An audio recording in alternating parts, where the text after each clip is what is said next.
Hi, this is Sean here. We are at the OHB Grand Finale here in beautiful Batavia, Ohio. We're here at Elite Athletic Sports Complex. I'm here with Coach KK of Kentucky Impact. Coach, good to see you again. Good to see you as well. Absolutely. Talk to me. How you enjoy being here today? I mean, we play at Elite throughout the entire winter, spring, so I'm very familiar with it.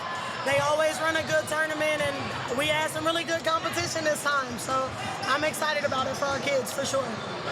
Oh, yeah, for sure, Coach. Every time I see you, you're bringing energy, you know what I mean, from the sidelines. The kids seem like they responded to you, but, like, not lack of effort from you, like from what I'm seeing, I mean, you're doing an outstanding, amazing job. Thank you. Let's talk about the last game that we just saw.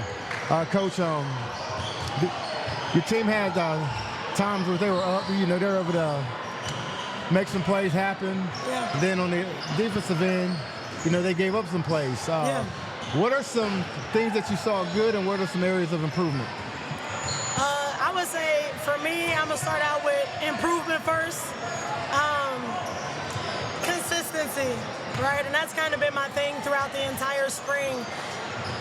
Our kids struggle with making plays back to back to back to back, right? I think a lot of times they're in 6th grade, right? So they still have time technically, but just the attention span to know that, especially if I'm losing, right, that I don't have time to take a break. That one basket is not enough.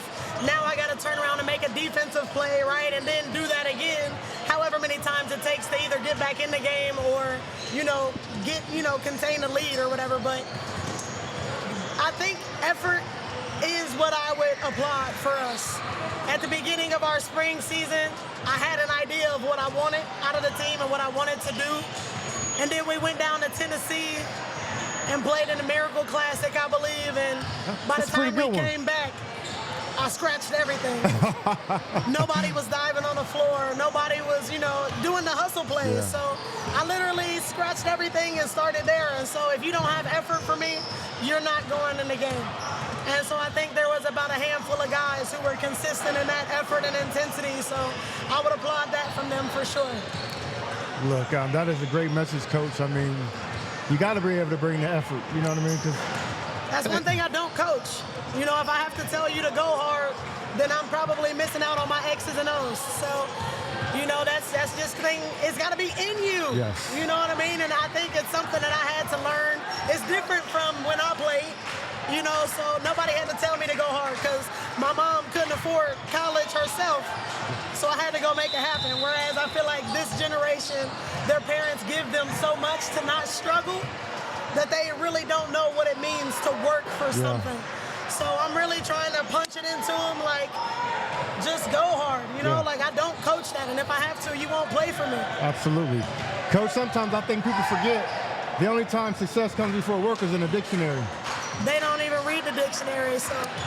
And that's a problem right there sometimes, Listen, man, I'm telling you, this new generation is crazy. It's crazy. It takes some getting used to, you know what I mean? For sure. But I'm glad that we have coaches like you that are Thank you. That are putting into these kids, you know what I mean? Because if they want to make it, they got to be able to and turn it up. And times are changing, So, like, when I went to Xavier, and I feel like it wasn't easy for me to get a scholarship by any means because I worked for it, but we didn't have the transfer portal and all of these things, and I don't think they really think about it. And like I said, 6th grade, you're a while away from that, right? But just thinking of changes that'll come from now to then. Yeah. Like, I'm scared for them. Like, if you don't do these things now, the intangibles, I don't want them to feel like a failure, just because they didn't get their goal or whatnot. So I definitely put everything I have into them. I leave here with a headache most times. But, it's worth it if I even get one kid to, reach their goal. So that's really all I'm trying to do. Last question is, we'll end it on a lighter note. All right. I got to look at you when I ask you this one. Okay. Eye contact. Kendrick or Drake? Kendrick won the battle. But Drake is still the GOAT. Still the GOAT. You can't replicate what he does. Okay, so you can't. You cannot. But recently, there's been like a lot of reference tracks being leaked. So does he still deserve when you didn't write a song that every last one that I thought was popping, and it ain't written by you, do we still hold him there though? He's an icon. He still can rap, and he's still melodic as heck. Yeah. I still give it to him from a artist standpoint, but from an MC, I'm like, I don't know if you're an MC anymore. So I'm gonna relate everything back to basketball, right? Okay. I train, I coach, right? Very few drills that I've made up myself. There's so many resources, so many people to learn from, I still think I'm the best trainer in Cincinnati. Even though I might have took your drill, when I made it mine, I did that the best. So I get what you're saying, but everybody has to learn from somebody. Or, I take a little from you. Like, I have a podcast. Now I'm about to ask you what I need to set up my podcast. Understood. But that don't mean... I hear where you're going. You know what I mean? Yeah. So it's going to take... Like, Kendrick right now, if he proceeded to do what he was doing in this rap battle, he would still need 10, 15 years to catch up to what Drake has done, no matter who helped him. Yeah. Whether he writes it on his own or not. That was a long run. I've been bumping that Drake Take Care since 2010. You know what I'm saying? Like, but he won the battle. I don't care what nobody Clearly says. won. He easily. Anybody who's saying Drake won is just a Drake fan. I agree, 100%. He killed it. They not like us. They not like us. That was a bopper. And then nobody really heard Meet the Grams. Oh, look. They weren't listening to that. I dug into that one with my fork. Drake, if you do have a daughter out there, claim her. Just get it out the way. Summer Walker said girls need love too. Claim that girl. Claim her. So, I guess it made for good TV, good entertainment. They made enough money off of us, for sure.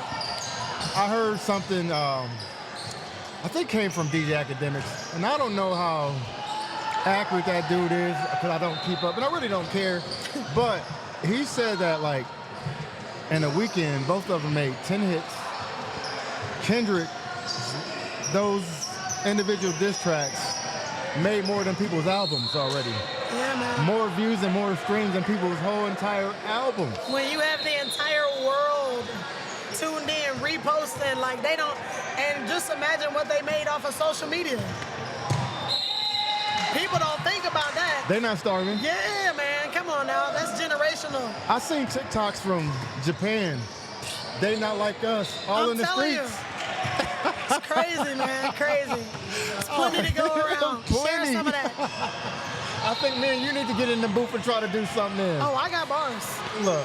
I make music already. I got a beat stand. Come on now. Man, come on. We might end up doing something at the end of this. You never know. Stop playing.